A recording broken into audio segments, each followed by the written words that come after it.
دارون چغانسوری سخنگوی رئیس جمهوری اسلامی افغانستان از اینکه وقت دادین تا این مصاحبه صورت بگیره جهان سپاس. چغانسوری صاحب، قسمی که شما در جریان هستین قرار است نشست بروکسل تا چند روز آینده برگزار شود و قسمی که میدانیم دولت افغانستان روی سند انکشاف ملی افغانستان هم کار کرده.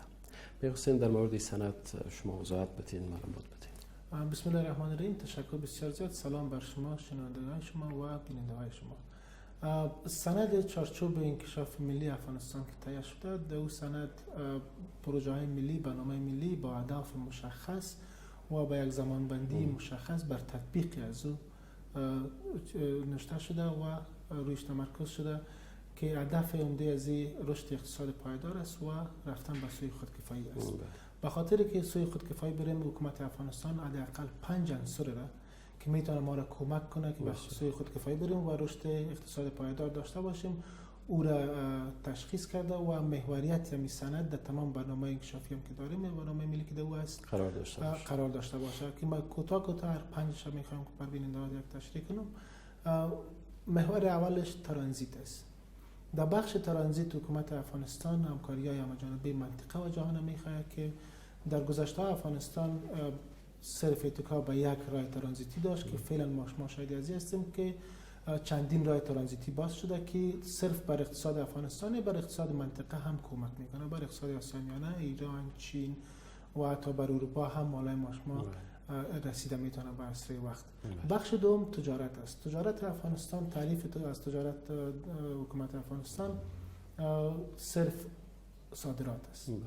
ما چه قسم میتونیم بیلانس صادرات خود زیادتر کنیم و صادرات ما زیاد شود. دو بخش ما امروزشان کار میکنیم که محصولات زراعتی ما به معیارها و استانداردهای مشخصی که بازارها برش ضرورت داره و بر بازارهایی که بازاریابی برش و اقلام افغانستان بتونن در دیگه ممالک دنیا خصوصا اروپا و یا برن. در بخش تجارت در اصلاحات گسترده در وزارت تجارت روی دست است که جریان داره و تا حد آمده و سهولت ها به خاطر سرمایه گذاری ایجاد شده. بخش دیگهش زیربنا است. زیربنا از سرک و ریل و خطوط هوایی یا گرفته تمامش از او برقیا که صرف انکشاف زیربنا افغانستان توقع ما است که در منطقه ممالک همسایه ما و منطقه فراتر از منطقه هم زیربنایی را که نزدیک میکنه افغانستان با شبکه زیربنایی از اونا او را تکمیل کنه. مثال اگر خلا وجود داشته باشه از ترکمنستان تا افغانستان 20-25 کیلومتر سرک یا خط ریل، او اگر تکمیل شود افغانستان دسترسی به یک شبکه بزرگ ترانسپورتی و زیربنایی پیدا میکنه، همونش هم برای ایران و دیگه ممالک همسایه آسیا مرکزی ما شما که در او بخش کار شود که او فایدهش برای تمام منطقه است و رشد اقتصاد است. بخش دیگهش سرمایه گذاری است. سرمایه گذاری شرایط خاص خود میخواین که اونجا بحث عمده ما سر دو چیز است که ضمانت بین‌المللی است که ادارات وجود دارن که تجارا را ضمانت میکنن تا سرمایه گذاری کنن در شرایط مثل افغانستان که مشابه دیگه مملکت‌ها هم هستن که بانک جهانی یک بخشش کارا رو میکنن و دیگه ادارات هم در اروپا هست که شرایط خاصه به خاطر تضمین سرمایه گذاری تاجرها دارن و همچنان در بخش بیمه سرمایه گذاری تجارا در اون بخش کار میشه. بخش اخیرش جلب کمک است که خردتر است و کمک ها هم که جلب میشه و پروژه‌ای که تطبیق میشه چه قسم میتونیم که 4 بخش دیگر کمک کنن و بتونیم به طرف رشد اقتصاد پایدار و کاریابی بر مردم و به سوی خودکفایی بریم. بسیار تشکر. یکی از عناصری که شما یادآوری کردین جلب کمک ها است. در گذشته هم کمک ها صورت میگرفت ولی متاسفانه از طریق حکومت صورت نمیگرفت، یعنی فیصدی بسیار بیشتر از کمک ها از طریق نهادها یا سفارت‌ها برنامه‌های خودشون داشتن، تمویل میکردن و کمک میکردن که از موثریت بسیار بلند هم برخوردار نبوده و گزارشاتی که در رابطه است این ثابت میسازه. این بار جلب کمک ها با شرایطی که دونرها دارن شما پیش میرین یا این بار حکومت افغانستان برنامه مشخص داره تا جلب کمک ها را بکنن و خودشون در برنامه‌ای که دارن تطبیق شود؟ تشکر. جلب کمک ها یک بخش از برنامه بروکسل است و برنامه‌ای که ساخته شده خود افغان‌ها ساخته تطبیق میکنن. تعهداتی که ما امروز مردم افغانستان داریم اول که بروکسل یک وسیله است برای رسیدن بر از هدف که تعهداتی که داریم تکمیل شود هست. این تعهدات امروز جامعه جهانی هم که داریم اونا هم تعهدات امروز حکومت افغانستان دارن که حسابی متقابل است و تعهدات متقابل است که یکی از تعهدات از اونا که یکی از شرایط حکومت افغانستان بودن که اونا را تشویق کردیم و خواستیم از اونا که کمک‌هایی که برای افغانستان میشه از بودجه افغانستان به مصرف برسه و ظرفیت نهادهای افغانستان هم روی کار جریان داره پیش میره تا بتونیم بودجه رو مصرف کنیم. در تعهدات گذشته تا 50% از سقف تعیین کرده بودیم که کمک‌هایی که میآیند انکشافی 50%ش از طریق بودجه افغانستان بیاید که او تامین شده.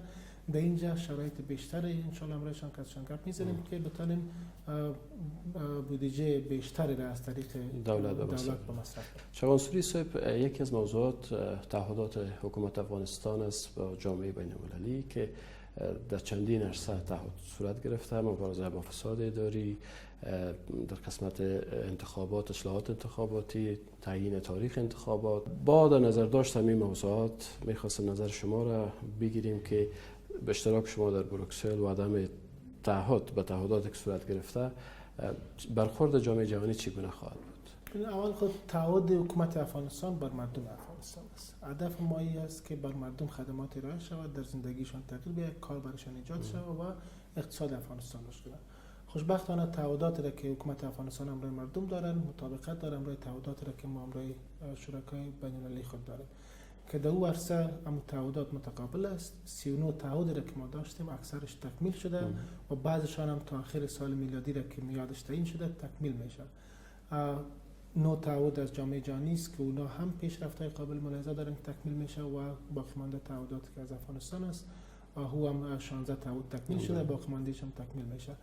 مشخصاً در بخش مبارزه با فساد اگر بیایم دستاوردهای حکومت وحدت ملی در امر مبارزه با فساد و اصلاحات در نظام عدلی و قضایی افغانستان زیاد بوده. ما شاهد افتتاح مرکز عدلی و قضایی بودیم که دوسیهای بزرگ فساد بررسی میکنن.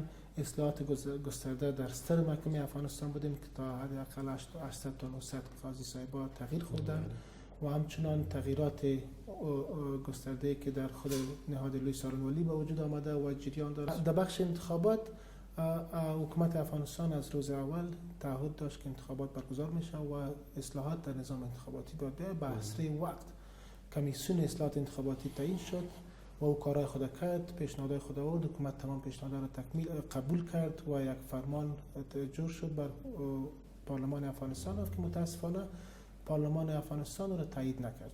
بعد از او موضوع رفت بر کمیسیون نظارت بر تطبیق قانون اساسی که اونها نظر خود دادن. فعلا اموتر اصلاح شده قانون انتخابات توشیح شده از طرف رئیس جمهور امضا شده که قریب در جریده رسمی نشر میشه. کمیته گزینش کار خود شروع میکنه و وقتی که کمیسیون انتخابات تعیین شد کار خود شروع کرد. تاریخ انتخابات کمیسیون انتخابات صلاحیتش است که تعیین کنه. خب در قسمت حقوق زنان هم کارهایی که باید صورت میگرفت متاسفانه صورت نگرفته. خشونت علیه زنان بسیار زیاد شده با وجود از اینکه ما میبینیم که سهم زنان در حکومت یا موضوعات سیاسی بیشتر شده، تقریبا وزارت‌های بسیار خوب برای زنان واگذار شده، ولی خشونت افزایش یافته بر اساس گزارشاتی که نشر شده از سوی کمیسیون مستقل حقوق بشر افغانستان و سایر نهادهای حقوق بشری. یعنی وضعیت زنان قناعت بخش نیست. در این رابطه میشه صحبت کنیم. حکومت افغانستان در بخش خشونت علیه زنان اقدامات را دست گرفته بود که متاسفانه خشونتی که گزارش میشد یک حقیقت تلخ است که روی از اقدامات عملی روی دست گرفته شده و اقدامات عملی صورت هم گرفته. ما شما اگر ببینیم در خود لوی سارنوالی در هر ولایت در 34 ولایت افغانستان بخش خاصی را اینا ایجاد کردن که یک خانم در او تایید میشه به سارنوال که به قضیه های خشونت علیه زنان رسیدگی شود. در بخش استر محکمه افغانستان یک دیوان خاص بر اطفال و زنان ایجاد شده که بتونن به این دوسیه و قضایا رسیدگی کنند و با توجه خاصی که رئیس جمهور در این موضوع دارن، زنانی که در زندانهای افغانستان بودن کمیته خاصی بر از او تعیین شد، تمامش بررسی شد و اکثر از اونا که جرایمشان بسیار کم و خفیف یا بودن از زندان رها شده. طی فرمان‌های مختلف در روزهای عید و مناسبت‌های مختلف اونا رها شدن. به عنوان سوال آخر یک موضوع دیگه موضوع مهاجرین است. یادو گفتمش البته گزارشات تایید نشده وجود داره که کشورهای اروپایی قرار است که در نشست بروکسل شرط بگذارن که اگر حکومت افغانستان مهاجرین هم میپذیره بعدا ما کمک‌های ما البته با دولت ادامه میدیم. ببینید 2 سال پیش اگر ما شاهد هستیم ببینیم حداقل هفته 2-3 پرواز می آمدن که مهاجرین از خصوصا از انگلستان و دیگر ممالک به افغانستان پس می آمدن. حکومت وحدت ملی هیچ در 2 سال گذشته بند کرده. هیچ تیاری پس حمله مهاجرین دوباره به اون شرایط به اون رقمی که سابق می آمد نامده.